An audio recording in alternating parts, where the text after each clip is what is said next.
Hey guys, tonight we step quietly beneath the canopy of a forest that doesn't just echo, it remembers. The air is thick with mist, soft pine needles hush your every step, and the trees, well, they seem to lean in a little too closely like they're waiting, listening, whispering your name when your back is turned. Welcome to the wildwood heart of Slavic folklore, where paths shift, spirits nest in birch bark, and the moon hides behind branches not out of fear, but respect. You probably won't survive this. Not because something will eat you, though to be honest, that's still a possibility, but because this place knows who you are before you do. It watches the cracks in your spirit and softly nudges you toward them.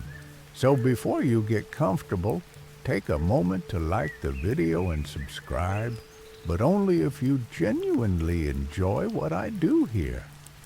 And hey, let me know in the comments where you're listening from and what time it is. Always love seeing the sleepy corners of the world connect. Now dim the lights, maybe turn on a fan for that soft background hum. And let's ease into tonight's journey together. You trudge deeper into the pine forest, shoes wet with moss-slick ground arms, brushed by needle-thin branches that reach out like memory itself. There's no path, not really, just instinct, your heartbeat and the rustle of unseen things. A cold wind slips between the trees, not harsh, just present, like something breathing with you. The forest doesn't feel empty. It feels aware. They say in early Slavic culture, forests were more than wilderness, they were thresholds, sacred, feared, a place where the human world dissolved and something other took over. Villagers would offer bread at tree roots, whisper apologies to fallen limbs, and before a journey through the woods, they'd murmur their name 3 times so the forest would remember it in case they didn't return. You step into a thicker patch of fog. It clings like breath on skin, and for a moment you swear you hear something. Not a voice exactly, just a shape of a name yours, echoed back in the hush of leaves. This part of the forest is ancient. You pass what looks like a stone marker, cracked and covered in moss. It might have been a shrine once, or a warning. Historians still argue whether these forest altars were for worshiping Leshy, the woodland spirit who guarded beasts and borders, or simply a peasant's desperate hope not to get eaten by a bear. And about that, yes, bears were very real. But so was belief. A Slavic farmer would sooner offend a prince than walk through a forest without tossing a crust of bread toward the trees. Just in case, you pause near a tree thicker than a cartwheel, gnarled roots curling over rocks like lazy serpents. Something's etched into the bark runes, maybe, or just the desperate carvings of someone who didn't want to be forgotten. Here's a weird one for you. In 1893, a Polish folklorist recorded a tale where a tree stole someone's voice. Not metaphorically. The man could move each scream, but no sound came out. Only the tree spoke. The villagers chopped it down and claimed they could hear his cries in the firewood all winter. Sleep tight. You look up. The sky's gone gray-blue like an old bruise. Owls haven't started calling yet, but you sense they're close, waiting. Forests in Slavic myth weren't just homes to creatures, they were creatures, living bodies, arteries of branch and breath.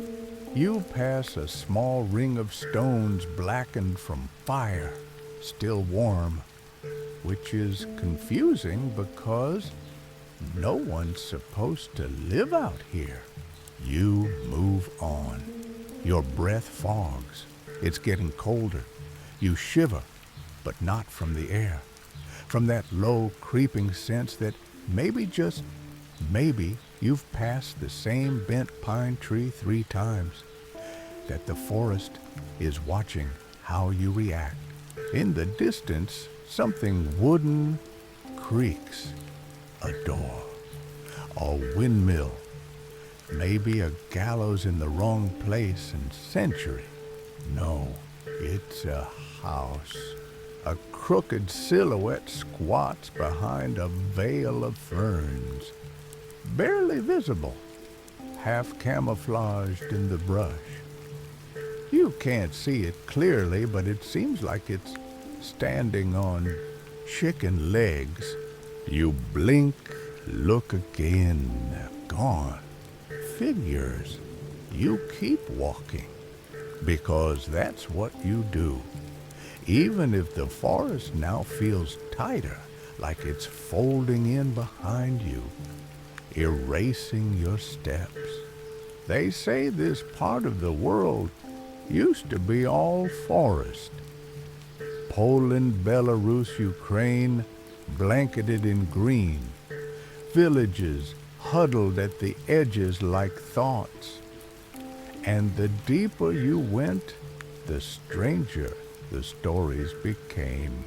You step over a fallen branch. Something crunches. You check your foot. It's not a stick. It's a bone. Small, too small. The trees shift. You don't turn around. You don't call out. Because in Slavic tales, the ones who do that don't usually get another chapter. Instead, you steady your breath. You keep walking past the whispering pine needles, past the murmurs that know your name, past the hush that feels like it's deciding what to do with you. One foot after the other, just you and the forest and whatever remembers you in the dark. You keep walking even though your breath clouds with every step, and the fog now curls in tighter as if reluctant to let you go. The trees press closer together, narrowing your path until it feels less like walking and more like being swallowed whole. And then you see it, a hut perched at the edge of a shallow ravine, leaning forward like it's curious about you. Its windows blink, or maybe that's the fog shifting again, and its roof is a patchwork of moss and bone-colored slats. The walls sag slightly like tired shoulders, and under it, without doubt, are 2 enormous chicken legs, feathered and clawed, digging into the earth with idle patience. You found Baba Yaga's house, or maybe it found you. In Slavic folklore, Baba Yaga is the wild witch of the woods, equal parts nightmare and necessary evil. She might help you. She might eat you. She might offer you a cup of soup while your soul leaks out of your ears. Historically, Baba Yaga is one of the most complex figures in Eastern European mythology. She's not quite good, not quite evil. She's the test. You enter her forest when you're lost or desperate or both. And if you're clever, or just lucky. You leave, changed, or you don't leave at all. You edge closer, boots sinking into damp loam. The hut creaks again. Its legs shift slightly as if scratching an itch. No door in sight. Just a low, yawning opening covered in dark feathers. Charming. Inside, a dim red glow pulses like a heart. You hesitate, because, let's be honest, walking into a chicken-legged hut in the middle of a haunted forest feels like a terrible idea. But staying out here with the whispering trees isn't much better. You duck inside. The smell hits fir smoke, dried herbs, wet fur. Then the warmth. A fire burns low in a belly-shaped stove. Strange jars line the shelves, one filled with teeth, human another, glowing faintly blue, and a third housing what looks like a beating heart, though it's shaped more like a walnut. In the corner sits a mortar the size of a canoe. A pestle leans against it like a cane. You know the tale Baba Yaga flies in that thing, grinding the wind into submission as she sails through the night. There's no sign of her. Yet, you sit, because the chair seems to offer it. And let's be real, your legs could use the break. Suddenly, the fire crackles sharply, almost like a voice. The jar of teeth rattles, and from behind a curtain stitched with bones, a shape emerges. She's taller than you expect. Not hunched, not hideous, just wrong in the way an old doll is wrong too, knowing too quiet. She doesn't speak. She examines you, your shoes, your breath, your fear. Finally, she says, "What do you want?" You don't answer right away, because you don't know what you want. Because in this forest, even your questions feel like offerings. You manage to ask, "What does the forest know?" She smiles, not kindly. Everything she says, especially the things you try to forget. Chills crawl up your back like centipedes. Baba Yaga rummages through a crooked cupboard and tosses you something wrapped in leaves. A root, a charm, a trap. She doesn't explain, just mutters, "You'll need it by the river." Then she vanishes into the curtain again, leaving you with the fire, the smell of ash, and about a dozen unanswered questions. One quirky note in some villages of the Carpathians, Baba Yaga wasn't feared she was consulted. Locals would leave offerings of soup and garlic at hollowed stumps, hoping she'd ward off illness or find a lost cow. One legend even insists she invented pickles, which makes her oddly relatable. Outside, the hut shifts again. The legs bend and the house crouches low to let you leave, like it's grown fond of you, or just wants you gone before it changes its mind. You step out into the clearing again. The fog has thinned. A path has opened. You don't question it. Not out loud anyway. The air feels different now, charged. Like you're carrying something more than that leaf-wrapped bundle. Like the forest has tasted you. As you walk, you think back to an old debate: was Baba Yaga always a witch? Or was she once a forest goddess, demoted by changing faiths and centuries of firelit fear? Historians still argue whether she was originally a death figure guiding souls rather than devouring them. You pass another stone ring, this one with mushrooms blooming at its center. You don't step inside. Smart move. A distant howl echoes too low for a wolf, too long for the wind. You don't look back.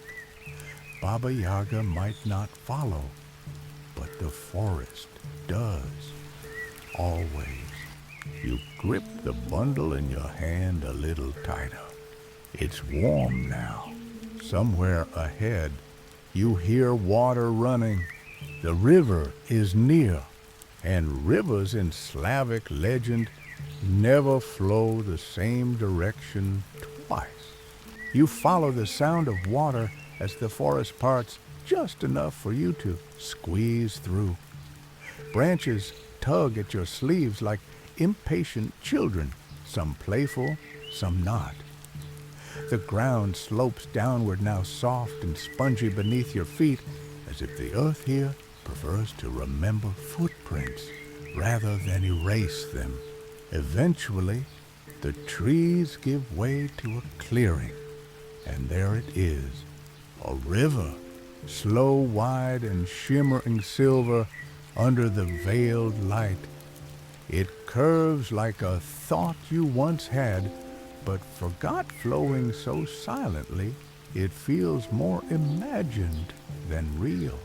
You step closer. The banks are overgrown with reeds and forget-me-nots, but the water itself is glassy like it hasn't been disturbed in centuries. You kneel, and instinctively, without knowing why, you unwrap Baba Yaga's leaf bundle. Inside, a pale root shaped roughly like a heart, and a single black thread wound tightly around it. Well, that's promising. Slavic tradition holds rivers as boundaries not just between lands, but between states of being, between memory and forgetting, between life and whatever waits beyond it. When the dead were buried, water was poured over the grave to help their soul flow on, and when the living were cursed, they were told to cross a river at dawn barefoot, so the curse would be left behind on the far bank. You dip your fingers into the water. It's cold, but not painfully so. Just enough to make you blink a little slower. Breathe a little deeper. Then you drink. It tastes of salt and copper. Not like ocean water, more like tears. You don't want to like it, but you do. It feels clarifying, like rinsing your mind. You feel memories slip, not disappear, just soften. You try to recall the name of the village you came from. It doesn't surface. Then you try to remember why you came here in the first place. Still nothing. You stare at your reflection, but it's not quite your reflection. The face looking back has your eyes, but older. Your hair, but tangled with leaves. Your mouth, but smiling in a way that feels completely unfamiliar. You pull back. Across the river, a woman stands. She wears white, a linen dress, cinched at the waist with woven grass. Her hair is the color of tree bark, braided with red thread.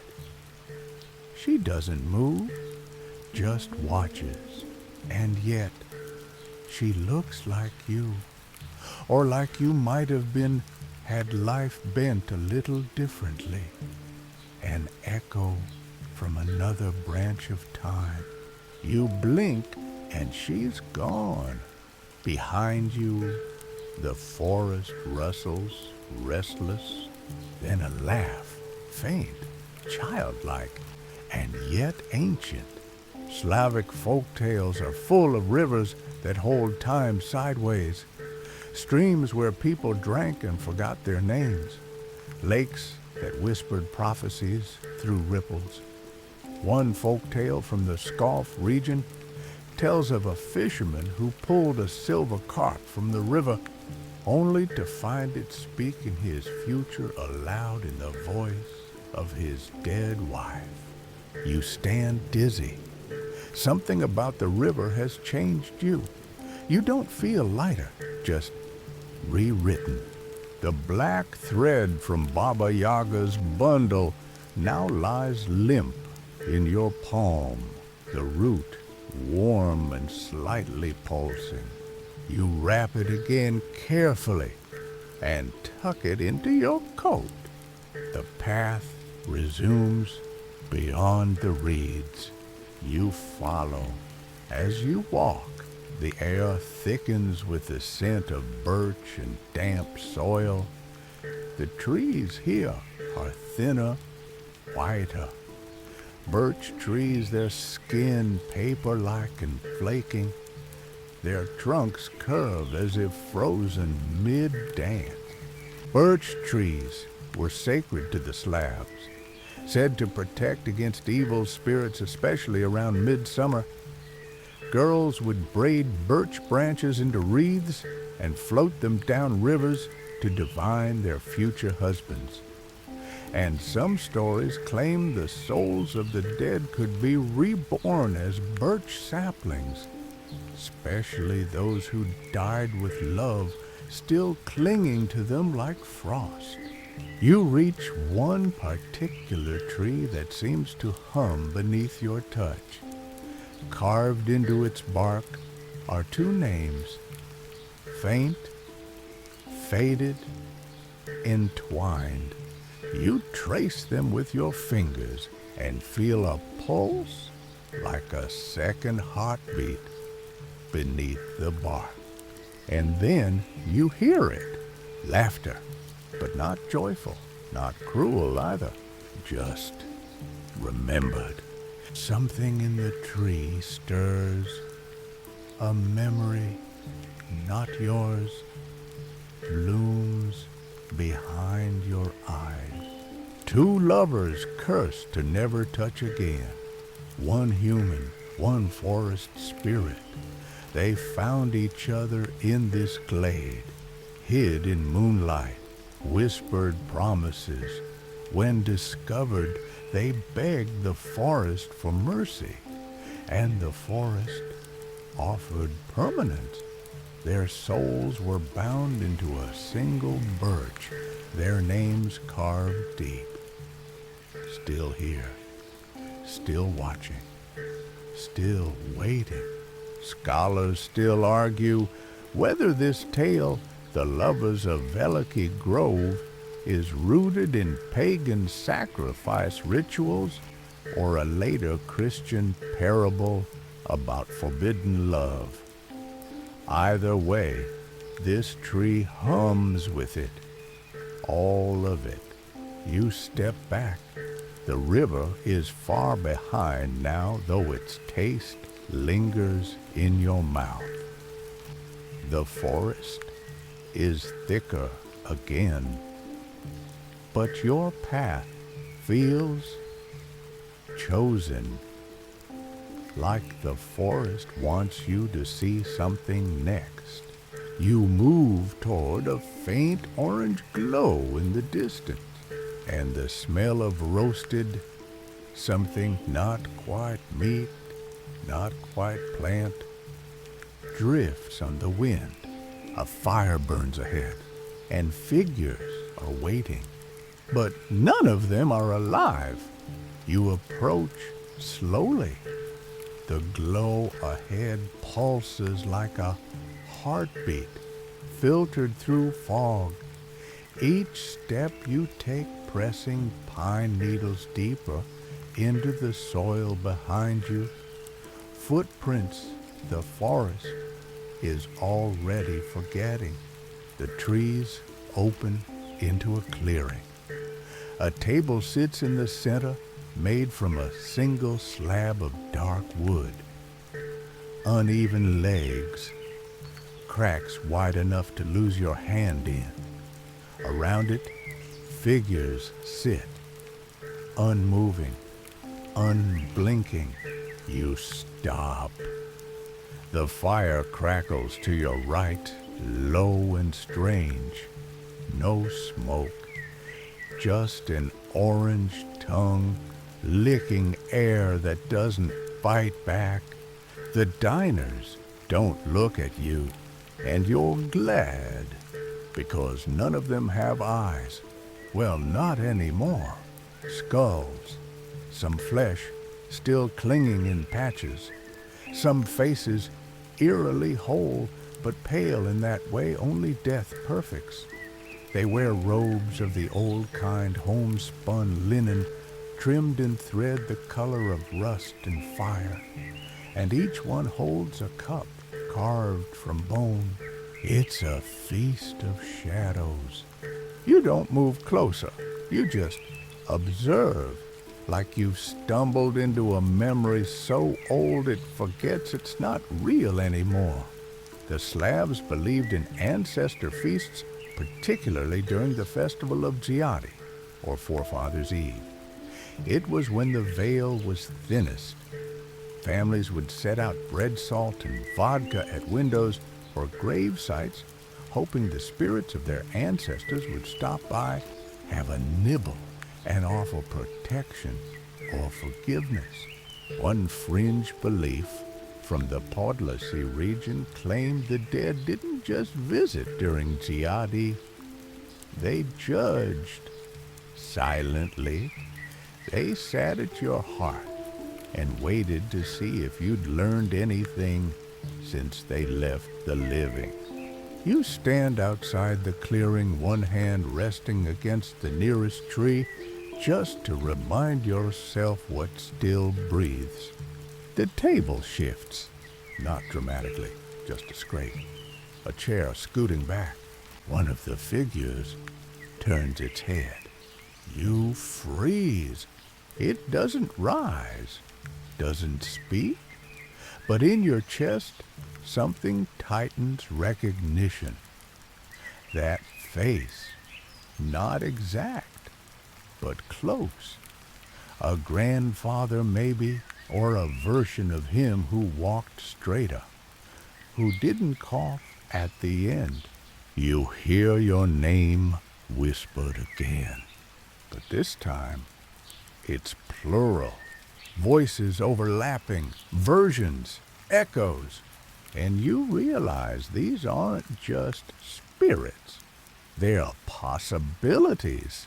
People you could have become, might still become. Had you made one wrong turn in your life? Had you chosen silence instead of speech? Bitterness instead of forgiveness? Comfort instead of truth? They sit here now, not judging, not welcoming, just existing. Living out quiet afterlives in the heart of a forest that remembers every version of you. You feel tears prick your eyes, not from fear, but from the sheer weight of it, of all you've been, might have been, and will never be. And then the chair at the end of the table creaks. It's empty, waiting. You don't sit, not yet. But you understand now why the table is set, why the plates are full though untouched, why the fire burns without fuel. This is a place of reckoning. A story collected in the 18th century from Belarus tells of a woman who wandered into the woods and found her own funeral being held. The mourners wept. The priest gave a eulogy she didn't deserve. She turned and walked away, only to wake weeks later with no memory of what she'd seen. but forever afraid of mirrors. Some say it was a warning from the forest. Others think it was the forest offering her a second chance. Historians still argue whether that story's origins trace to Christian purgatory lore or pre-Christian soul rebirth cycles, rituals older than language, older than nation. You take one step back from the table, then another. The figures make no move to follow. The path behind you glows faintly now. Golden moss gently lighting your way forward. You take it. Behind you, laughter flickers again, the same kind you heard by the river. Only now it's deeper, older. You walk quickly. The trees shift again. The forest reshapes, and just when you begin to feel safe, you trip over something soft, mounded, covered in moss. You fall hard hands scraping bark and stone, heart racing. You roll onto your back and look up and realize what you tripped over. A face, moss-covered eyes closed, half submerged in the forest floor. A giant face. Human but stretched ancient mouth, sealed shut with vines. It's not a statue. It's not dead either. It breathes slowly. The ground around it pulses slightly like a heartbeat buried just underfoot. You scramble back, breath caught in your throat. This thing, this watcher beneath the moss, it's not new. It's not recent. It's been here since before the forest.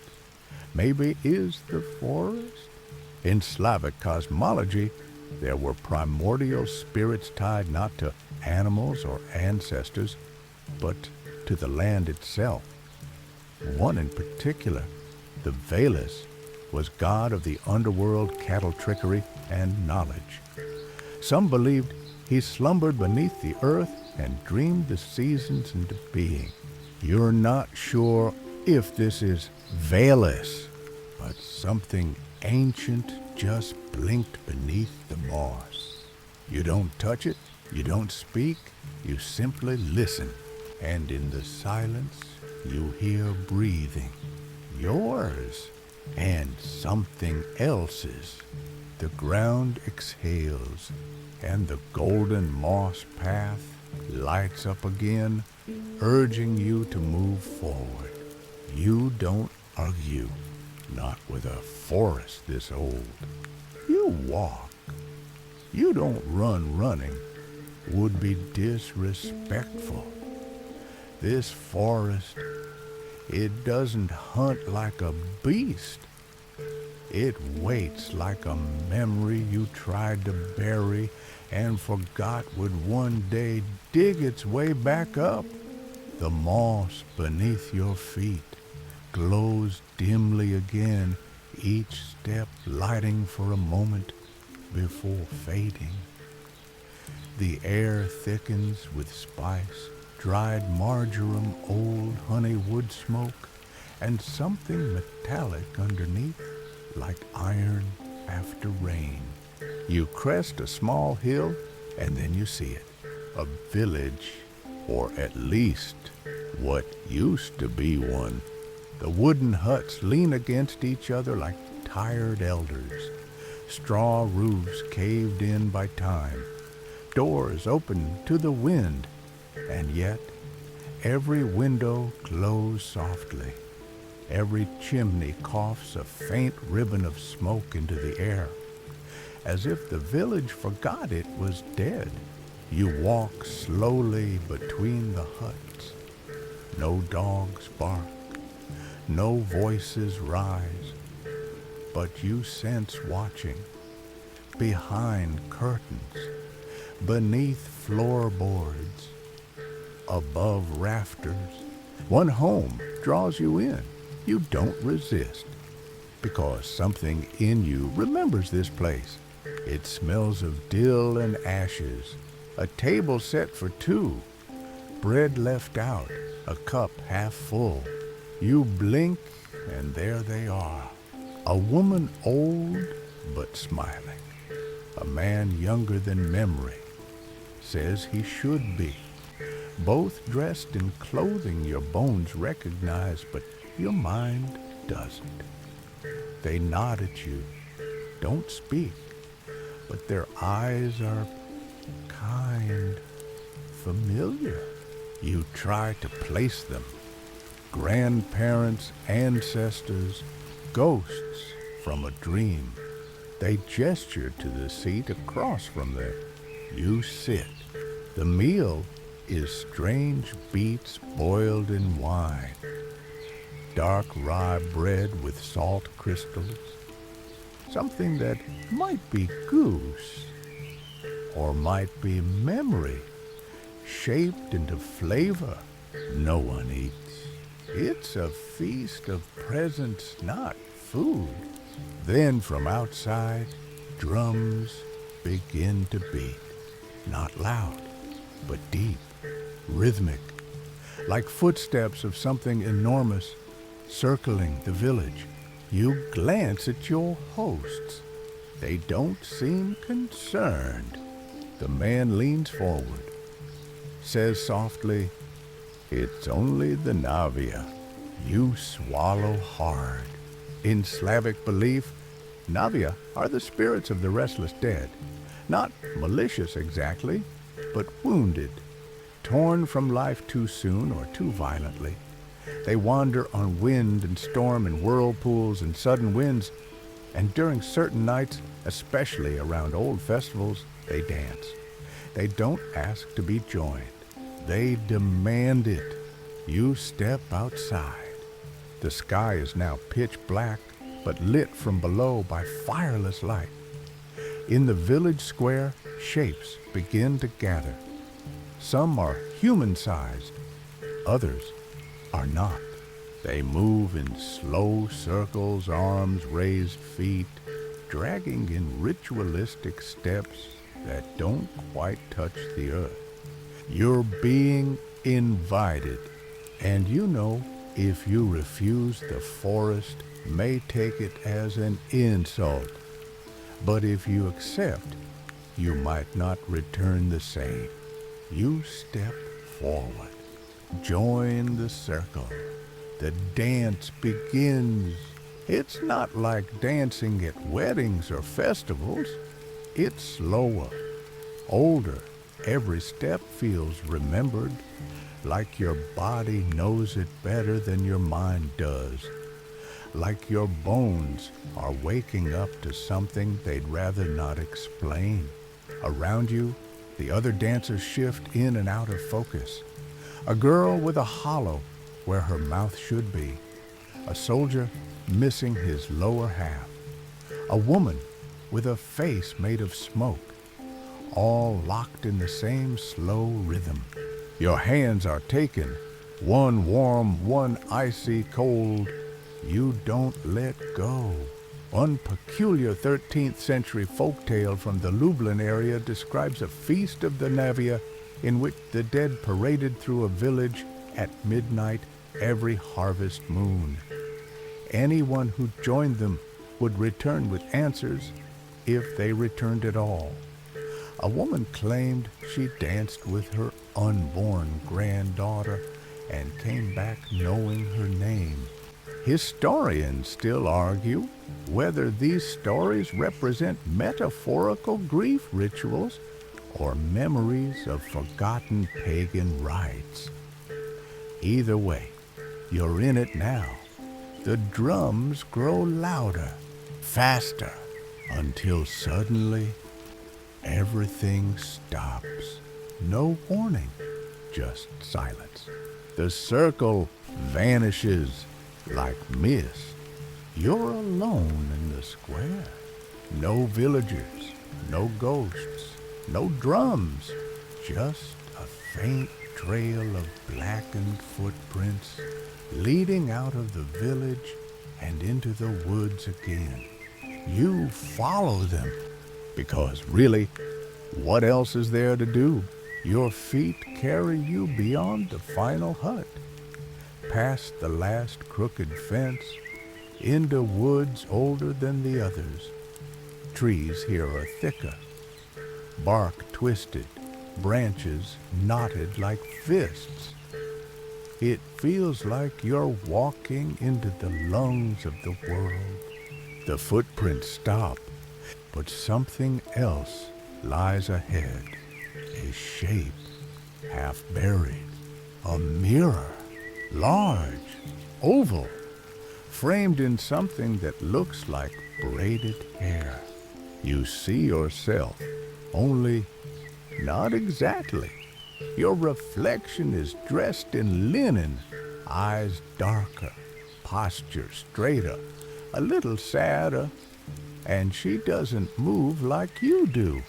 She tilts her head, mouths your name. You take a step forward. The mirror ripples, not like glass, like water. Behind you, something breathes. You turn, but the forest is empty. When you face the mirror again, it's no longer a mirror. It's a window, a path, a choice. You step through. You step through the mirror and the world folds in on itself. There's no crash of glass, no swirl of color, no blinding light. Just silence. A deep, padded kind, like snow, falling in a dream. Even your breath feels muffled, like the air no longer has the strength to echo it back. On the other side, a forest, but not the forest. This one is quiet, too quiet. No wind, no bird song, just trees, towering still and strangely pale trunks, like bones left out too long. In the sun, branches black as ash, and the moss here glows faintly red like embers buried under skin. You walk, because stopping feels dangerous, because something is watching. The presence you felt beneath the moss earlier, it's stronger now. Closer, you pass twisted roots knotted like veins.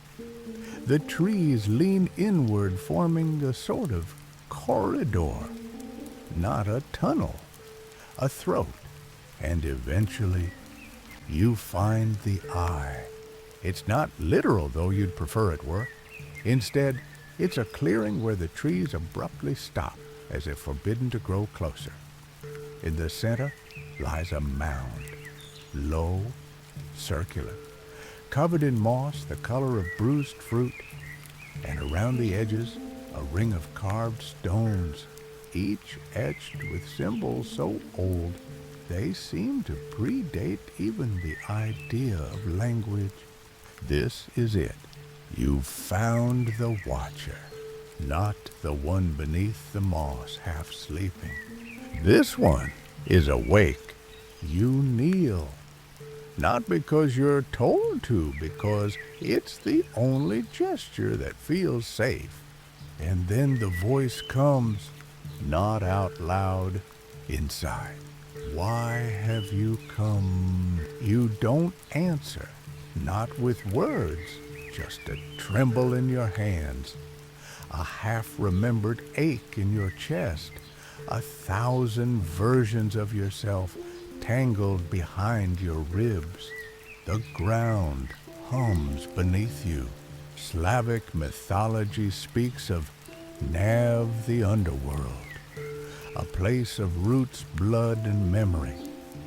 Not a punishment, just the place where truths are sorted, where souls are understood. The Watcher is not a god. It's not even a spirit. It's awareness. It remembers all who pass through this forest.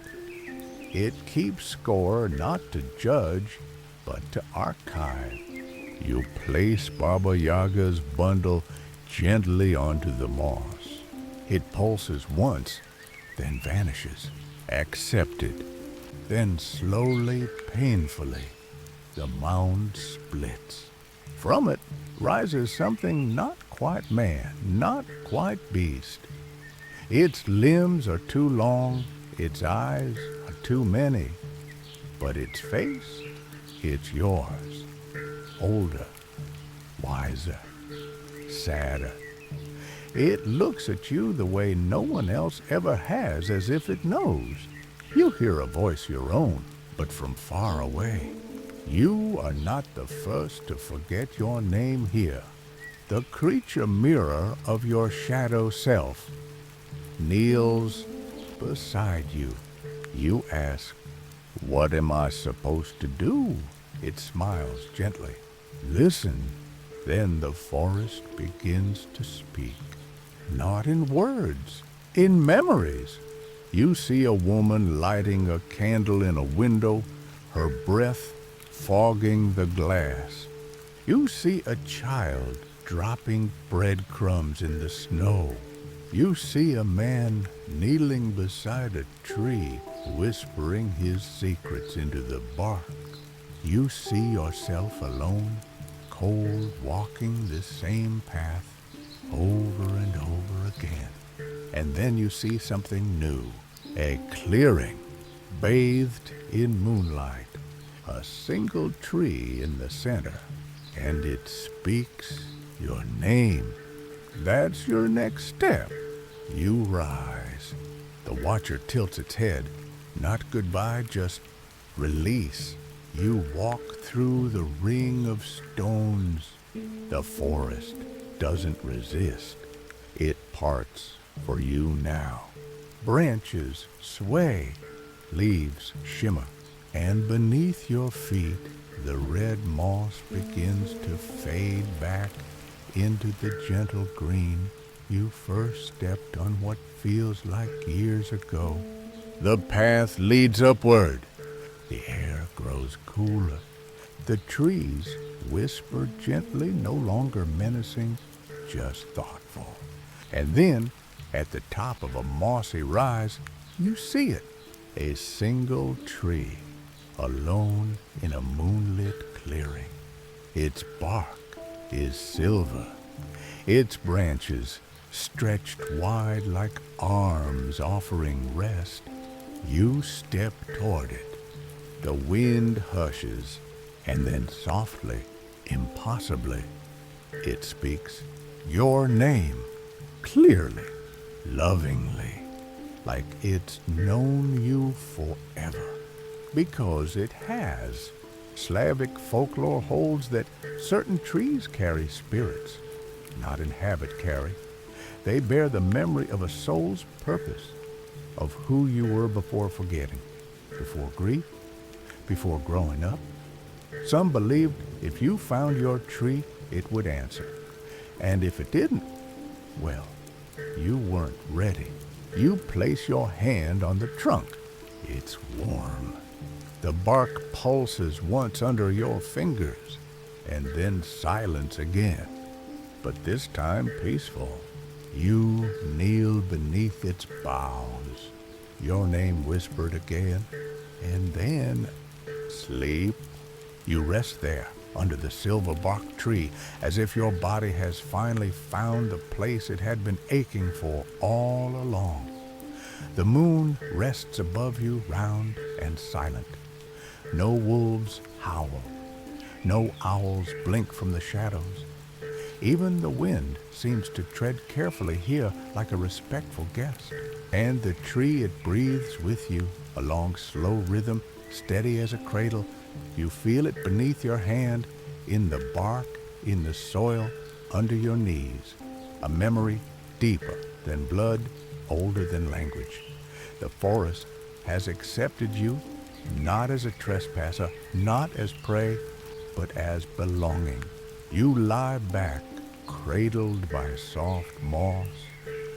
The stars above seem brighter now, unblinking pinpricks in the fabric of the sky.